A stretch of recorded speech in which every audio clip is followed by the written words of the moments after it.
électorale représente une problématique qui n'est pas du tout récente. On a énormément d'exemples historiques de manipulation électorale et même des exemples qui remontent à assez loin. Typiquement, dès l'Empire romain, on commence à se poser des questions sur la possibilité de manipuler les résultats des élections. Et par exemple, en moins 139, on va faire passer une loi pour interdire, ou en tout cas limiter, ces manipulations électorales. On a d'autres exemples historiques, on ne va pas tous les citer, mais notamment les élections papales au XIIIe siècle qui ont fait scandale, en quelque sorte, parce qu'elles ont du coup été marquées par un certain nombre de manipulations électorales, ou les élections au sein du Saint-Empire romain germanique, particulièrement celle de juin 1519, où on a observé un certain nombre de tentatives de manipulation, en utilisant notamment des pots de vin ou le recours à la violence comme menace pour modifier le comportement des électeurs. Ces exemples historiques, ils nous mettent sur la piste que les manipulations électorales sont une problématique qui est très importante aujourd'hui, mais qui l'a été tout au long du développement des systèmes électoraux. Typiquement, si on regarde ce qui se passe au niveau de cette figure, depuis 1789 et la Révolution française, on a une explosion du nombre de pays qui utilisent un système électoral libre. Donc ça veut dire que si on a plus d'élections dans plus de pays, on a plus de possibilités d'observer potentiellement une volonté d'avoir un impact sur les résultats de ces élections. Et à partir de cette situation-là, on se retrouve avec des économistes qui, de plus en plus, vont essayer de voir si l'économie peut potentiellement être utilisée pour avoir un impact sur les processus électoraux. Donc ces études-là, on pourrait remonter assez loin pour pouvoir potentiellement les présenter. L'étude qui fait plus ou moins consensus comme étant la première étude moderne des processus électoraux et de leurs déterminants, c'est l'étude de Siegfried en 1917, dans le cas de la France, qui va démontrer qu'un certain nombre de variables sociologiques et géographiques vont impacter la façon dont les voteurs et les électeurs vont voter.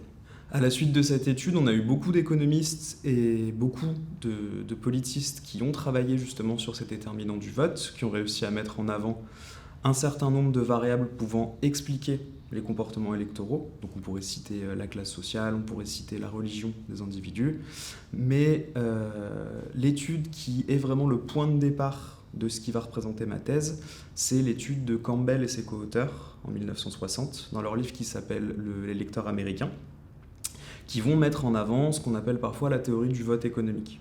Donc cette théorie, elle est toute bête, c'est l'idée de se dire que la situation économique des individus, mais aussi du pays dans lequel ils se situent, va représenter un déterminant fort de leur comportement électoral.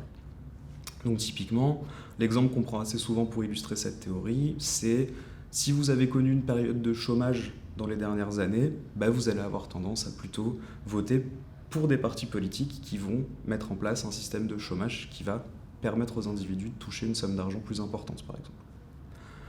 Cette théorie du vote économique, donc cette théorie qui a été mise en place par Campbell et ses co-auteurs, elle va être le point de départ d'un certain nombre de réflexions au sein de la littérature en économie et de la recherche en économie en général, qui vont se traduire principalement par deux théories. La première, c'est ce qu'on appelle parfois le political surfing. C'est une théorie qui explique que un politicien, un gouvernement, a la possibilité d'impacter les élections, tout simplement en modifiant la date des élections. Et donc, ce faisant, ça va lui permettre de synchroniser la date de l'élection avec une période ou une situation économiquement bonne. Une période, par exemple, avec un faible chômage, une période avec une faible inflation.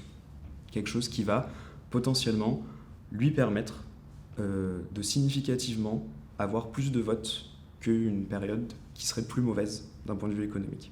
La deuxième théorie, qui est celle qui va représenter le point de départ du coup de ce travail de thèse, c'est la théorie du cycle politico-économique, qui a été développée par Nordos en 1975. Cette théorie, elle explique tout simplement que, au lieu de bouger et de modifier la date des élections, ce qui est quelque chose qui est compliqué par exemple dans les régimes présidentiels, les partis politiques, les politiciens au pouvoir, ils vont pouvoir utiliser potentiellement l'économie d'une autre manière pour pouvoir augmenter le nombre de votes qu'ils vont avoir au sein d'une élection. Comment est-ce qu'ils font ? Tout simplement, ils vont utiliser la politique économique, que ce soit la politique budgétaire d'un côté, donc les dépenses de l'État, ou la politique monétaire de l'autre, tout ce qui a attrait à la monnaie, au taux de change, à ces problématiques-là, dans le but de mettre en place une situation économique favorable avant une élection. Donc tout bêtement, on peut augmenter les dépenses publiques et ainsi on va se retrouver avec des individus qui ont potentiellement plus d'argent juste avant les élections et qui vont avoir plus tendance à voter pour le parti politique qui est au pouvoir. Cette théorie, elle est intéressante et elle est étudiée énormément depuis 1975, principalement du point de vue des cycles politico-budgétaires. Donc l'utilisation de la politique budgétaire, des dépenses publiques notamment, pour pouvoir mettre en place une situation économique bénéfique avant une élection. Dans ce travail de thèse, tout l'intérêt, ça a été d'étudier plutôt l'autre penchant et l'autre possibilité de mettre en place un cycle politico-économique, c'est ce qu'on appelle du coup le cycle politico-monétaire. Cette problématique, quand on voit la théorie en tant que telle, on peut se dire qu'elle n'est pas forcément moins pertinente que celle des cycles politico-budgétaires. On a deux types de politique économique, on pourrait potentiellement utiliser les deux pour avoir un impact sur les élections et les processus électoraux. Le problème, c'est que depuis les années 80, on a une généralisation assez massive à l'échelle mondiale de l'indépendance des banques centrales. Donc cette politique monétaire, dans la majorité des pays et dans une grosse partie des cas, elle va être mise en place par un organisme, une institution qui est indépendante des pouvoirs publics. Donc dans cette situation-là, si on a une institution qui est indépendante, ça paraît assez compliqué de justifier que cette institution va mettre en danger son indépendance, mettre en danger le respect de ses objectifs de long terme pour potentiellement avantager un parti politique ou un autre. Néanmoins, ce qu'on voit dans l'actualité, c'est que ces cycles politico-monétaires, même si en théorie, ils sont censés ne plus exister, encore une fois de par l'indépendance des banques centrales, le contexte économique global fait qu'ils ont quand même plus de chances d'arriver aujourd'hui qu'il y a quelques années. Il y a énormément de paramètres qui peuvent expliquer ce résultat. On va se concentrer sur les principaux. On pourrait citer le fait qu'on a de plus en plus de situations qu'on appelle de dominance budgétaire, donc c'est-à-dire de situations où les banques centrales vont avoir tendance à plutôt défendre des politiques qui vont dans le sens du gouvernement en place, par exemple en luttant pour la stabilité macro-financière, en luttant contre le chômage dans le cas de la Banque centrale américaine par exemple. Mais aussi des situations où, après la crise de 2007-2008, on a mis en place ce qu'on appelle les politiques monétaires non conventionnelles. Donc des politiques monétaires qui vont passer par le rachat massif de titres sur les marchés financiers, ce rachat pouvant aller dans le sens potentiellement des gouvernements, puisqu'ils vont encore une fois lutter pour la stabilité financière, ce genre de choses. Autre argument, comme mis en avant par exemple par le papier de Carol Binder en 2021, les pressions politiques qui sont subies par les banquiers centraux sont de plus en plus importantes, particulièrement depuis la crise de 2007-2008. Donc on peut estimer que, en plus de paramètres globaux, on a une possibilité d'avoir plus de pression sur les banquiers centraux, ce qui va potentiellement augmenter la probabilité qu'ils mettent en place une politique qui peut être favorable à un ou à un autre gouvernement. Comme on l'a évoqué tout à l'heure, les cycles politico-monétaires, ils sont moins évidents d'un point de vue théorique que les cycles politico-budgétaires. Tout simplement parce que l'indépendance des banques centrales fait que la politique monétaire n'est pas censée être utilisée différemment avant ou après les élections, typiquement. Malgré tout, le contexte récent, et particulièrement le contexte depuis la crise de 2007-2008, fait qu'on a une probabilité plus importante que la politique monétaire soit utilisée différemment à l'approche des élections. Typiquement, on a un certain nombre de faits qui vont dans ce sens-là. Par exemple, la généralisation de ce qu'on peut appeler la dominance budgétaire, c'est-à-dire le fait que les politiques monétaires soient plus centrées vers certains objectifs qui ne sont pas forcément des objectifs de politique monétaire. Par exemple, la lutte pour la stabilité macroéconomique, la lutte contre le chômage, dans le cas de la Banque centrale américaine. On peut aussi citer le fait que les pressions extérieures sur les banques centrales sont de plus en plus importantes. On parle de plus en plus des banques centrales dans les médias, et des travaux comme ceux de Binder en 2021 mettent en avant que les banques centrales subissent de plus en plus de pressions, que ce soit des pressions politiques, mais aussi des pressions potentiellement qui peuvent venir des médias. Dernier argument qui peut aller dans ce sens-là aussi, c'est tout simplement le fait que depuis la crise de 2007-2008, on a généralisé ce qu'on appelle la mise en place des politiques monétaires non conventionnelles.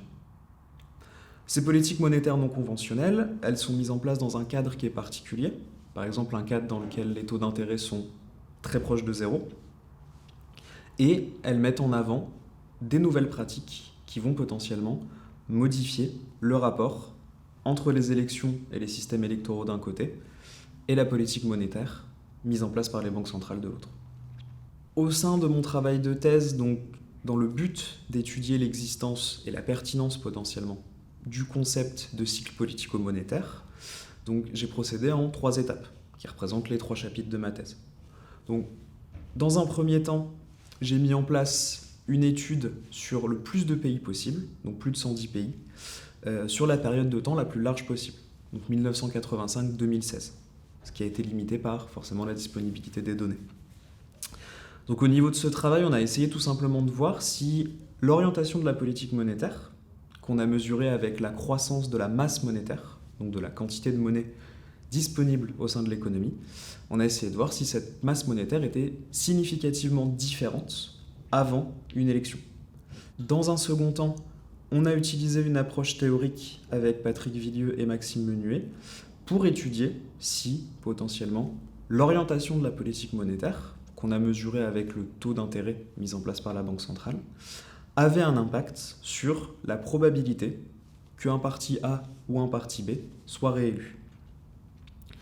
Et on a essayé ensuite de valider ce qu'on a trouvé d'un point de vue théorique en utilisant des données, donc sur le Royaume-Uni dans un premier temps, et sur 6 pays de l'OCDE dans un second temps.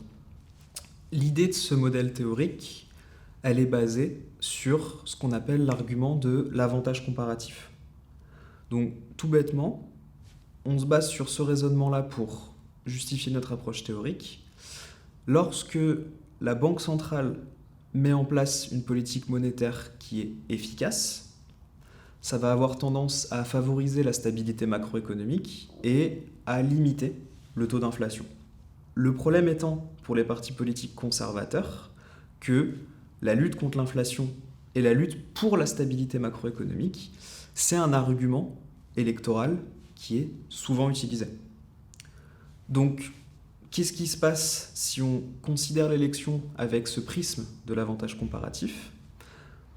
On peut considérer qu'en étant efficace dans la mise en place de sa politique monétaire, la Banque centrale va avoir tendance à, en quelque sorte, couper l'herbe sous le pied des partis politiques les plus conservateurs. Pourquoi ? Parce qu'elle va empêcher de fait les partis politiques les plus conservateurs d'utiliser leur capacité à lutter contre l'inflation et à favoriser la stabilité macroéconomique comme un argument électoral.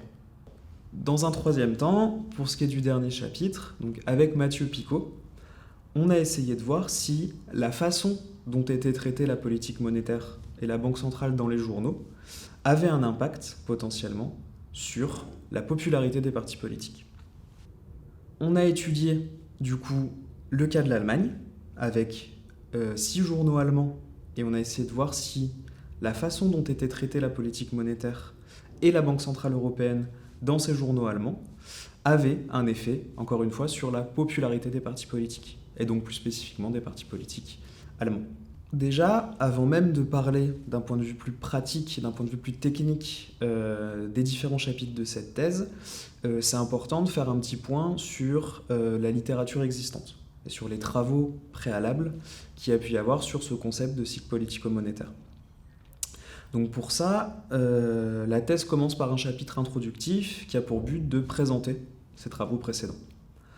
Sans rentrer dans le détail, cette présentation des travaux d'un point de vue historique, elle a permis de mettre en avant 2 conclusions importantes. La première, et ça va avec ce qu'on a pu évoquer dans l'introduction, notamment sur l'indépendance des banques centrales, c'est que le concept de cycle politico-monétaire en tant que tel est encore sujet à débat, particulièrement sur les périodes qui suivent la généralisation de l'indépendance dans les années 80.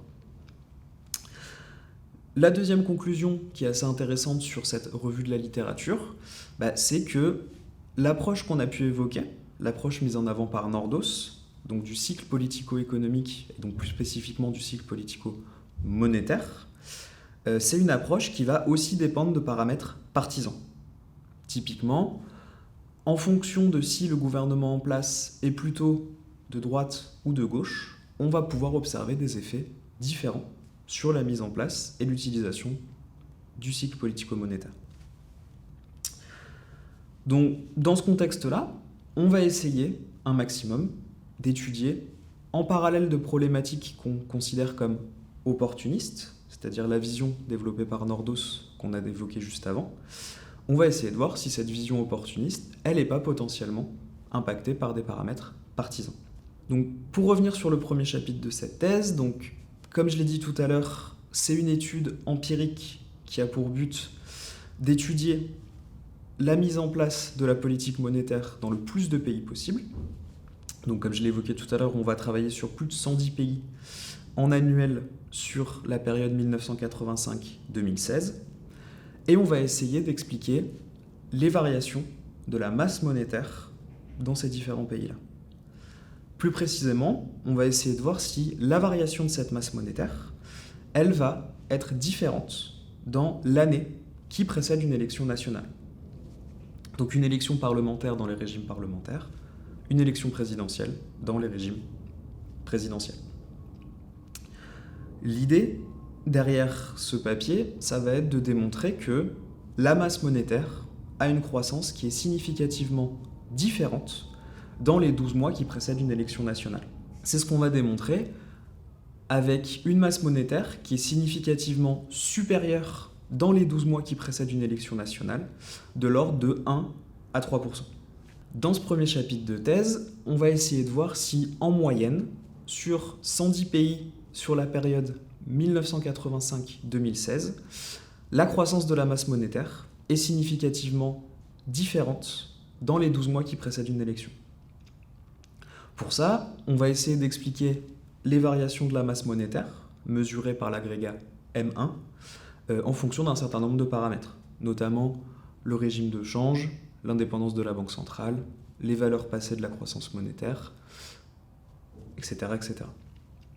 Dans ce contexte-là, on arrive à démontrer que, en moyenne, sur ces plus de 110 pays, la croissance de la masse monétaire est significativement plus importante dans les 12 mois qui précèdent une élection nationale.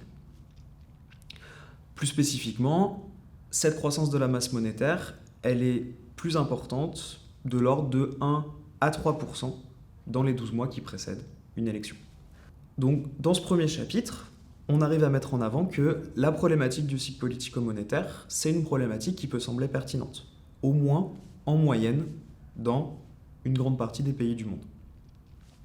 Une fois qu'on a pu mettre en avant le fait que cette problématique est pertinente, qu'elle existe encore, malgré l'indépendance, on a, dans un second chapitre, essayé de mettre en avant et d'étudier plus en détail les déterminants de ce cycle politico-monétaire. Donc, pour ça, avec Patrick Villieu et Maxime Menuet, on a mis en avant un modèle théorique. On a essayé de voir si, d'un point de vue théorique, le taux d'intérêt choisi par la Banque centrale avait significativement un impact sur la probabilité qu'un certain type de gouvernement soit élu. Donc plus spécifiquement, on a considéré deux types de gouvernements.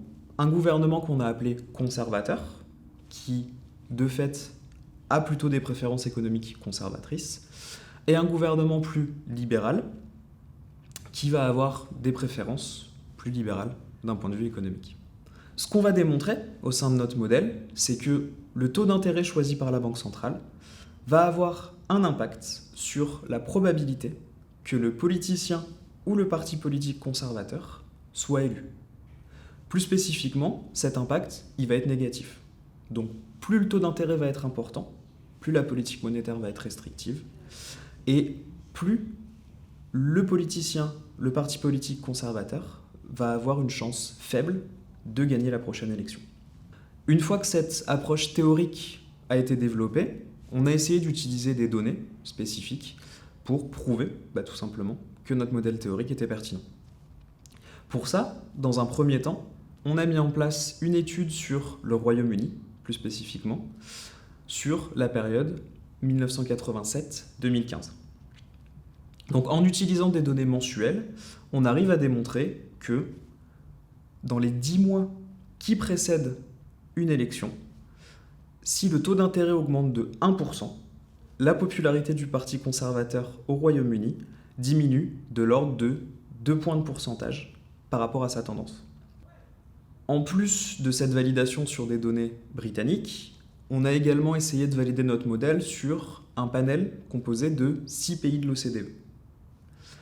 Ce qu'on arrive à démontrer sur ces 6 pays de l'OCDE, c'est que, en moyenne, la popularité du parti, cette fois libéral, a tendance à augmenter lorsque le taux d'intérêt augmente dans les 10 mois qui précèdent une élection.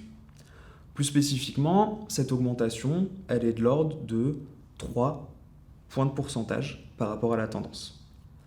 Donc ce qu'on démontre dans l'application empirique de ce modèle, c'est tout bêtement que ce soit dans le cas du Royaume-Uni ou que ce soit dans le cas du panel composé de 6 pays, le taux d'intérêt choisi par la Banque centrale, quand il augmente avant les élections, il a tendance à favoriser les partis qui sont le plus économiquement libéraux, et il a tendance à diminuer la popularité des partis qui sont les plus conservateurs d'un point de vue économique.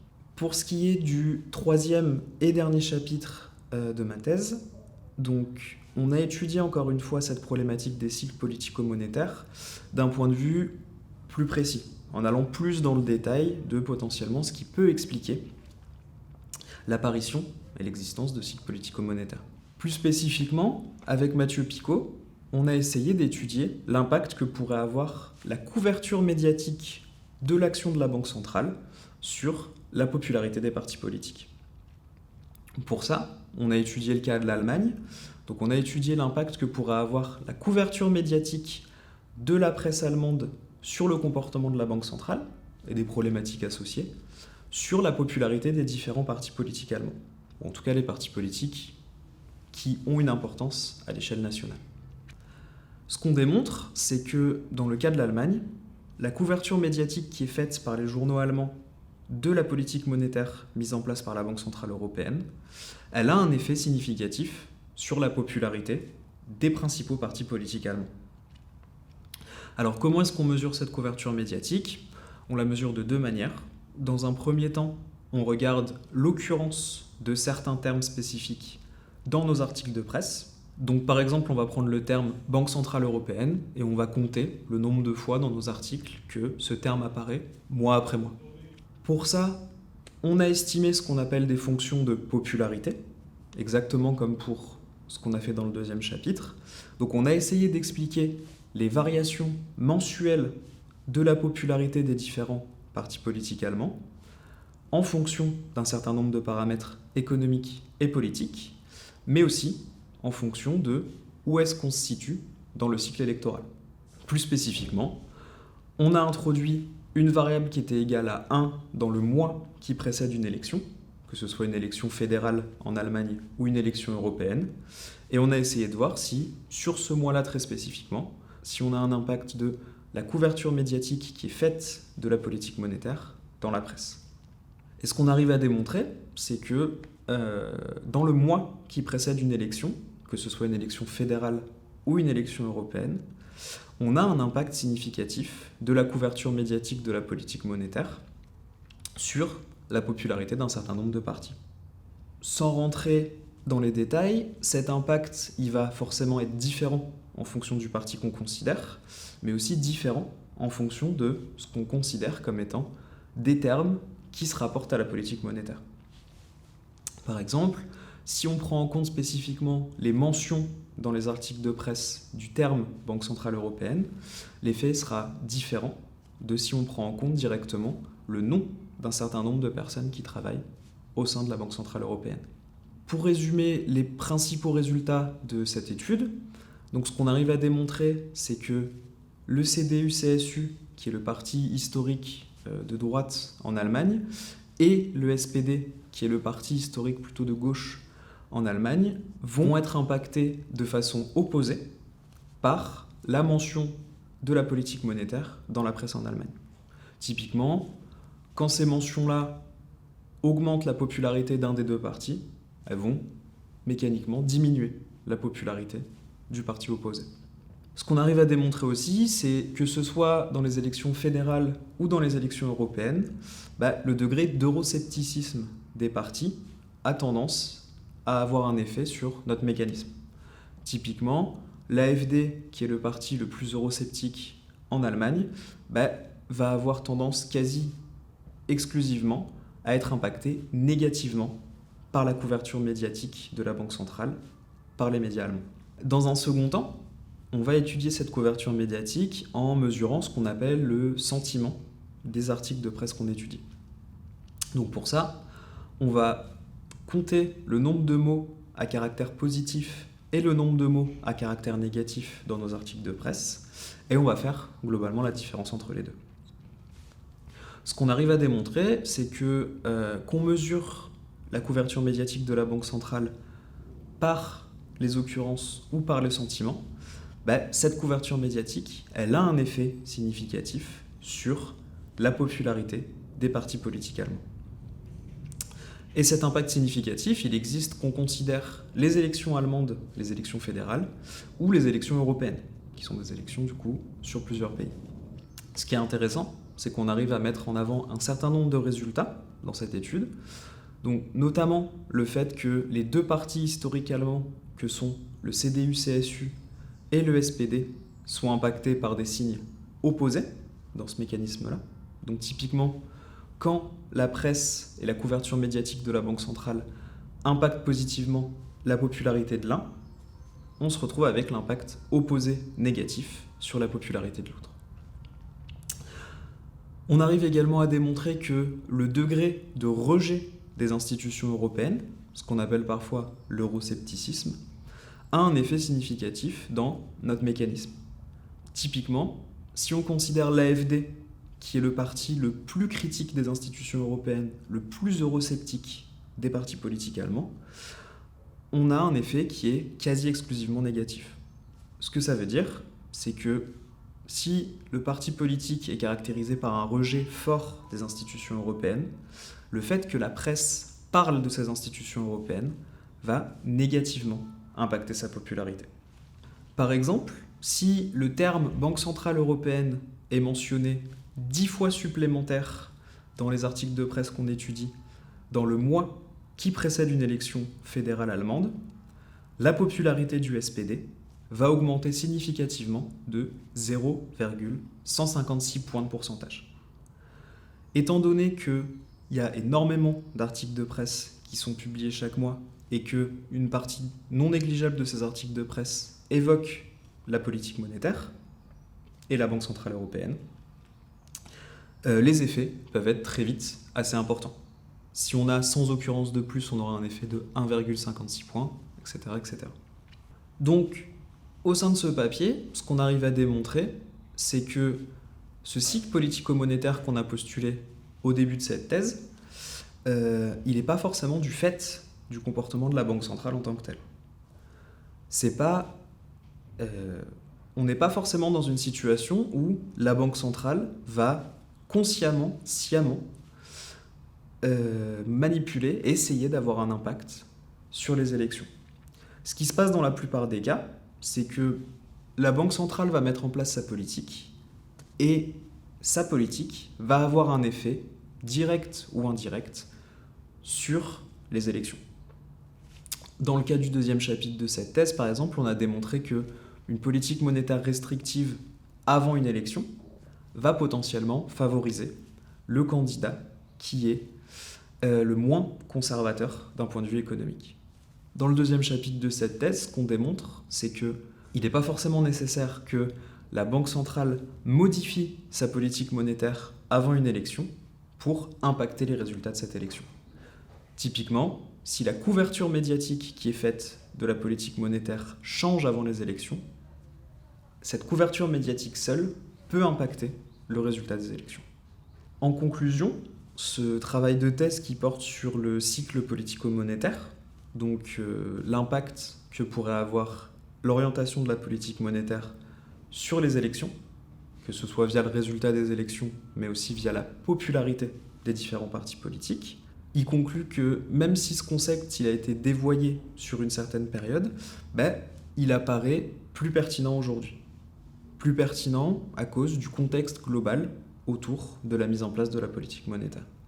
Néanmoins, ce travail de thèse, il est très loin d'être suffisant pour étudier la problématique. Il y a énormément de choses qui bougent très vite sur la mise en place des politiques monétaires, notamment les objectifs même de la politique monétaire qui sont en train de changer. On voit par exemple, dans le cas de la Banque Centrale Européenne, qu'il y a de plus en plus d'intérêt pour les problématiques liées au changement climatique et la possibilité d'utiliser la politique monétaire pour favoriser la transition écologique. Mais il y a aussi des modifications dans la façon même de mettre en place la politique monétaire et dans les caractéristiques sociologiques des banquiers centraux et des individus plus généralement qui travaillent dans les banques centrales. Donc toutes ces problématiques-là sont aussi à prendre en compte et doivent être étudiées dans la perspective du cycle politico-monétaire. Les conclusions de cette thèse et l'idée de cette thèse n'est pas que les banquiers centraux ou les banques centrales en général manipulent sciemment les élections et essayent sciemment d'avoir un impact sur les résultats électoraux. L'idée est que cet impact existe, de par ce qu'on a vu dans le premier chapitre, et que cet impact est plus ou moins conscient ou plus ou moins inconscient en fonction des cas qu'on va pouvoir considérer. Globalement, comme on l'a démontré dans le dernier chapitre par exemple, rien que la couverture médiatique qui est faite de l'action de la Banque centrale a un effet sur la popularité des partis politiques. Donc, même sans qu'une volonté propre de la part des banquiers centraux existe, on a l'existence potentiellement d'un phénomène qui peut s'apparenter à un cycle politico-monétaire. Et ce qui apparaît pertinent à la suite de ce travail de thèse, ce serait potentiellement de prendre en compte cet impact plus ou moins direct, majoritairement inconscient, dans les modèles et la mise en place de la politique monétaire.